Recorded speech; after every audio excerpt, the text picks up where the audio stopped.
You know, they say the revolution won't be televised, and that's true, because that's a battle between your heart and your mind. Yeah. The idea of America was one of a greater society, unshackled from tyranny and religious oppression, a shining city upon a hill. In 1778, the government of New York adopted their official state motto, Excelsior.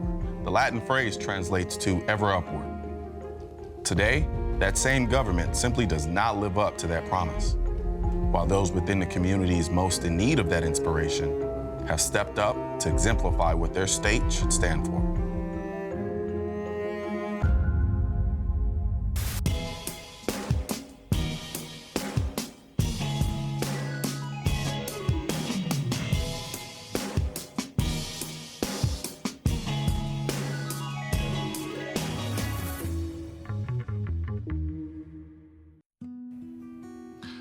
What I wanted this episode to be about was the people, and not in a way as to shine a light on the problem so much as the work that's being done by the people on the ground to try to make a change, to make an impact. This episode is really more about redemption, about people who have not come from the best backgrounds, who didn't have the greatest of lives, but wake up every day and bear the burden of trying to fix the community that they're living in, with or without the help of their representatives.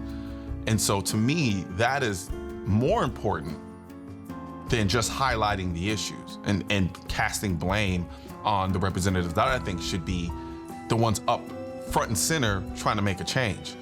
When those representatives won't do that, you'll get people like you're about to see who step up and take the steps necessary on a daily basis to try to fix the conditions in their environment.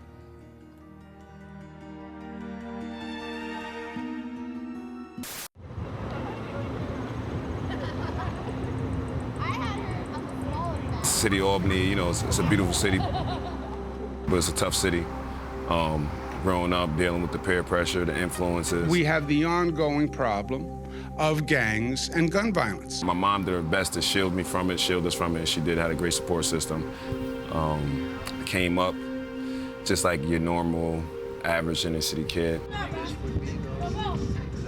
But unfortunately, I was sucked into the streets.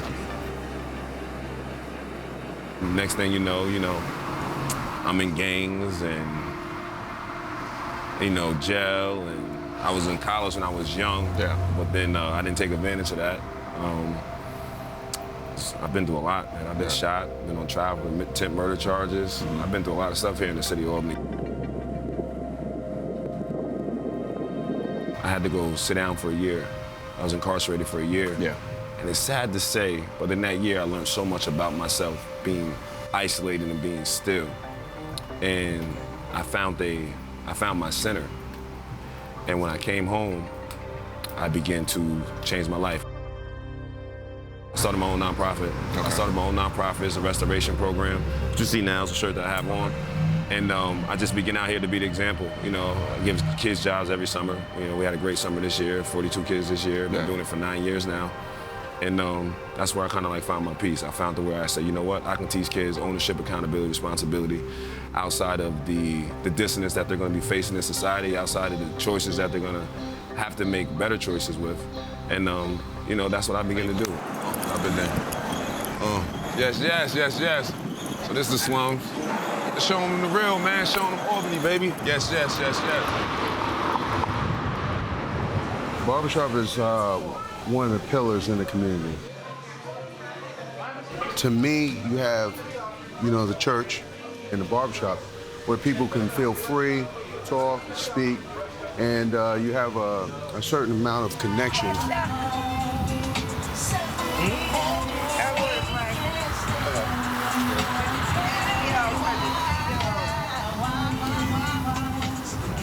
You've been cutting for 20 years. How has the barbershop affected your life? It changed me. It changed me. I grew up in the shop. And my partner was the main one who taught me how to, you got to speak to people, man. People ain't just going to sit in your chair. I was a young guy, shy, really didn't speak to people too much, stayed to myself. And, learning, developing relationships with people learning my craft. I'm constantly learning and getting to know people and understanding the major impact that, you know, the barbershop has, you know, for not just myself, but my other barbers and our team, and learning that we're more of a family concept in here, you know, because it takes a group of people, a number of people, in order to accomplish a goal, you know. We constantly give back. Like we just had an event this past weekend, where we do free haircuts and school supplies and backpacks for the kids. They're a pillar of the community. You don't see a lot of people do stuff like that for the kids around here like that. And it's good for us to do that because these young people, they need as much positive reinforcement as possible. Yeah, today is all about the kids, you know, and setting them up for a right path for school. You know? So it's a good thing to set them up and give them a better outlook on life, you know. You got a fresh backpack, a fresh haircut, makes them feel better about themselves. So to give them a haircut, to say hello to them, give them a backpack, give them school supplies, and let them know that you are somebody and you're appreciated and you're loved and you're cared for, and that's what needs to be done by many more people. I've been coming here since I was a teenager. 15, I'm 38. You know, hopefully I bring my son here, and when he gets older, hopefully he brings his kid here too. Take it easy. And this is your redemption.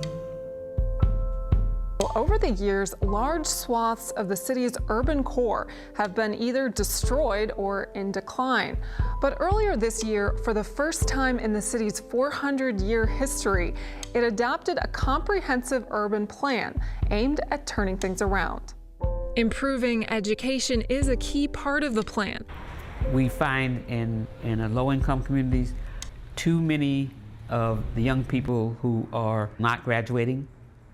In Albany, I think it's something like 50% are not graduating. That is a serious indictment of our society. Our mission is to make sure that every kid who walks through here has the ability to go to college.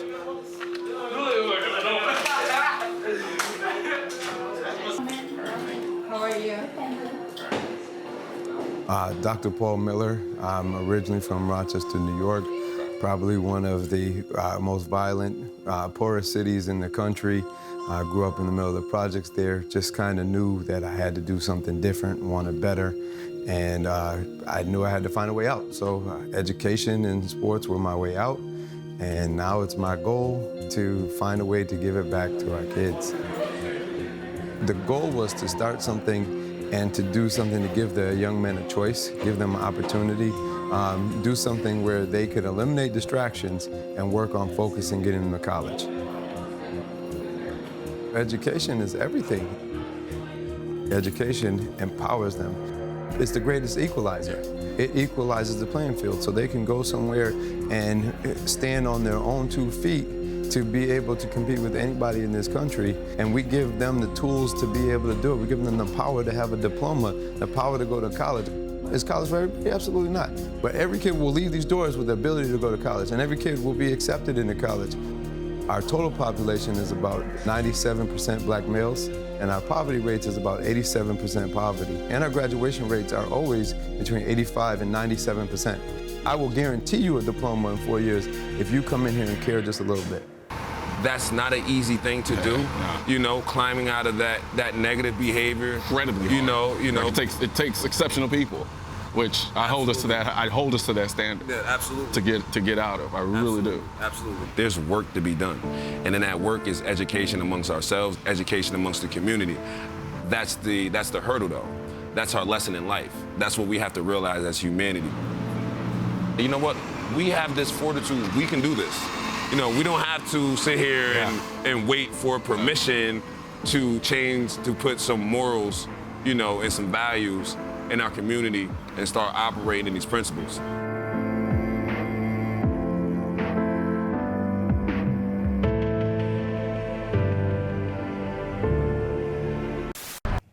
Coming out of this episode, the one thing I realize is There are a ton of good people out here trying to make a change, but they can't one-man army it to death. They need help.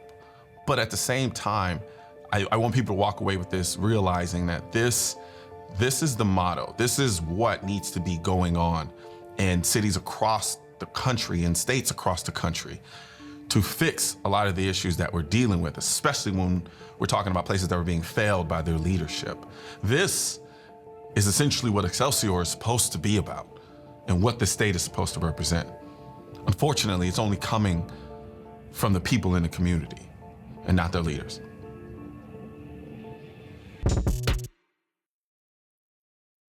Can you save me from myself? Save me from my soul. Can you save me from this misery? Save me from this world. Can you save me?